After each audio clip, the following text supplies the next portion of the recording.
Okay, this dish is called Orecchiette con la rapa. This is rapa. It's after you harvest broccoli, you cut the heads off, that grows, it keeps growing and puts these little shoots out. You see it has little broccoli flowers in the head here. And I tasted a bit. These need to be cut. The bottom leaves gone, so I've got enough here for, I think, one pretty healthy portion, possibly. This is probably going to be enough for two people. I measured this. I've got 150 grams of it, so I went with 150 grams of pasta. The water is boiling back here already, almost boiling. And this is one of those dishes, I think you could put it together in maybe 15, 20 minutes if you practice. Anyway, you notice the pan of oil on the stove back there. What goes into there is you're going to just smash some garlic, cook it in the oil with these anchovies. When the anchovies are done, the garlic comes back out. So I'm not going to crush that. I'm just going to get a little essence of garlic.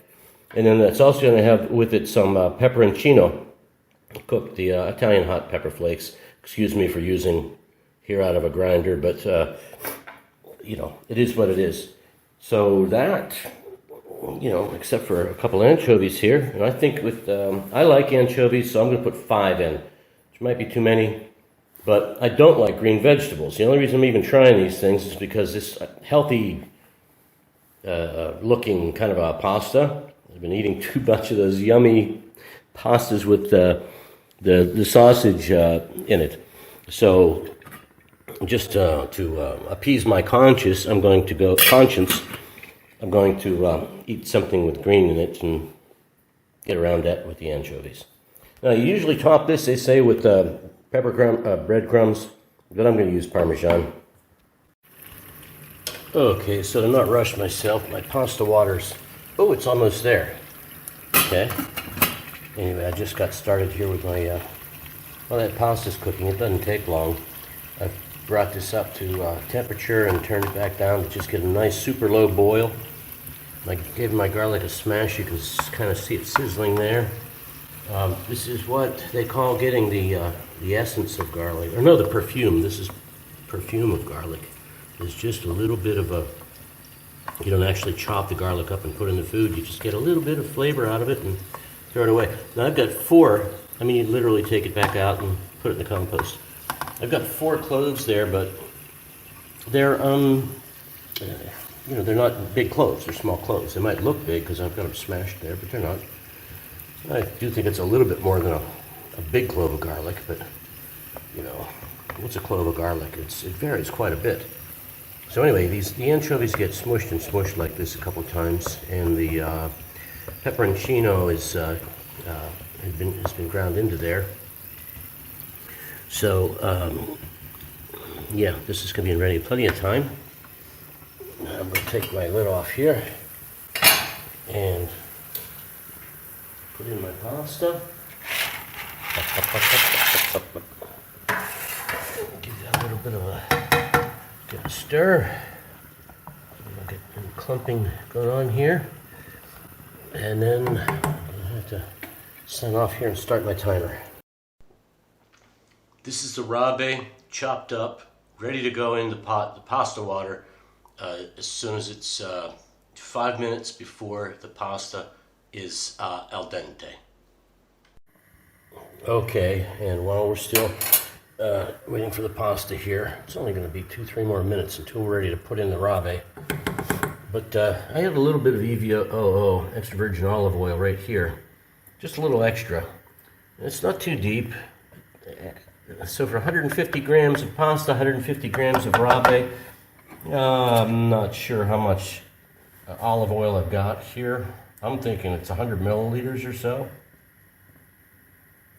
No, it's got to be more than that. Forget that. It's this pan, you know, that deep, whatever that is. You can use your eyeball and figure out.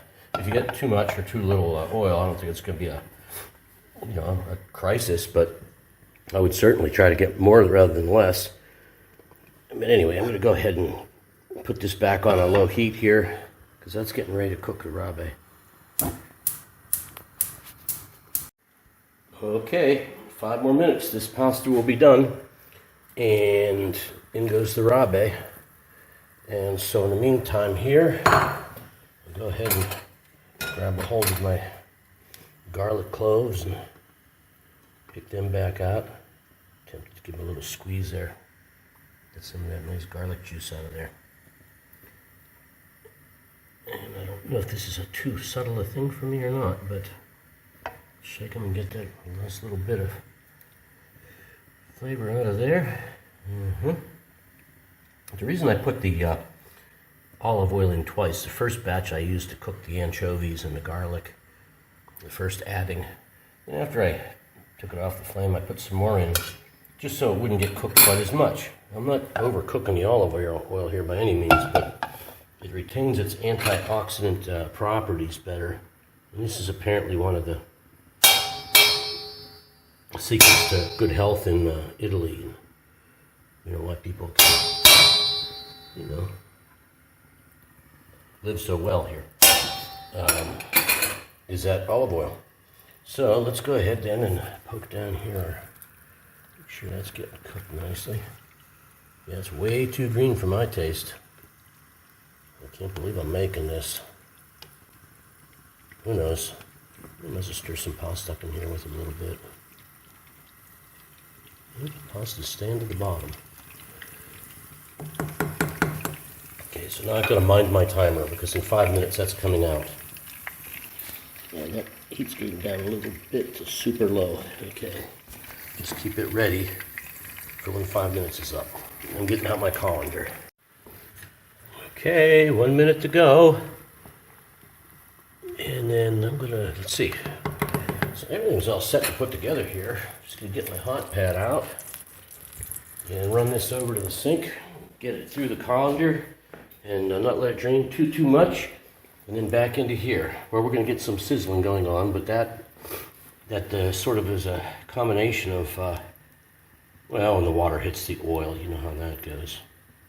You want a little bit because that deglazes the pan, gets those more of these tastes from this oil, where it should be in the food there. Okay, don't mind me, I'm going to shut off the camera here, check my timer. Okay, there it is. Oh, we are so close to being done here. Now I'm just going to try to push on this side of the pan. I'm going to use my colander here to shield the splattering a little bit so it splatters more onto the colander and less onto the stove. That's my working method here. That didn't waste too much. That's not too bad. A couple little bits there. Yeah, okay, good. That's acceptably efficient. Okay. So now this, it's funny how the rabe came out on top of the pasta. Like when I dumped it into the colander, the rabe went first because it was floating on top of the pasta. And then when it came from the colander back, look how nice that looks. Serendipity. So let's start stirring this stuff up here. And look how the pasta is getting all shiny from the oil. If this tastes good, I'm going to be very happy. I'm still a little skeptical about that green stuff, but the little farfalle, of course, make you a little bit happier about the whole situation here. And you can't see any sauce. All it is oil and with the anchovies and the garlic and the hot peppers. That's it. But that's done. Time for dinner. Okay, and there you have it. It's just absolutely fine and different. I've never had it before. It's down from the Puglia region of Italy by Bari.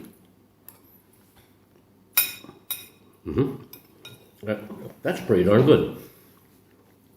As I said, I've never had anything like this before. They serve it for the primi course in a lot of restaurants, but I'm just having it for dinner. And it's just a nice pasta, a little anchovies, so there's a little salt in it, but lots of extra virgin olive oil and the green stuff. You know, my mortal enemy here, green vegetables, something when I was a kid. Anyway, it's not overcooked, and I do like broccoli if it's not overcooked, so it's good.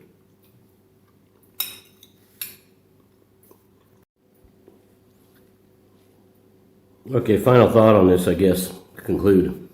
Well, before the final thought, let's thank Nancy Hampton, who writes the blog Nancy Goes to Italy, for pointing this dish out. Now she has pointed it out. You know, it's among those dishes that I kind of like, which are very common people's dishes, the people that grow the food, do the work. This rabe is a secondary product of the nice broccoli that makes it to the markets. But the common people can't afford to let it go to waste.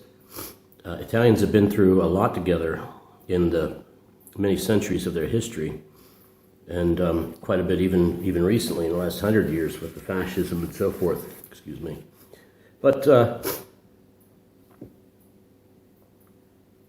the point is, this is not is this what they would normally eat if they had all the wealth in the world? No, this is not rich man's food. This is poor man's food. But they've done very well with it. And like many of these foods, a lot of the polentas, look at pasta, pasta polenta, the rice, these are all inexpensive foods. They just learned how to cook them very well. And I don't think we can appreciate, especially in this day and age, what it means to have been through a lot together. That's very difficult to get your head around in a meaningful way. But it might have something to do with why the food is so important to them here. There's something to learn from that. Bon appetit.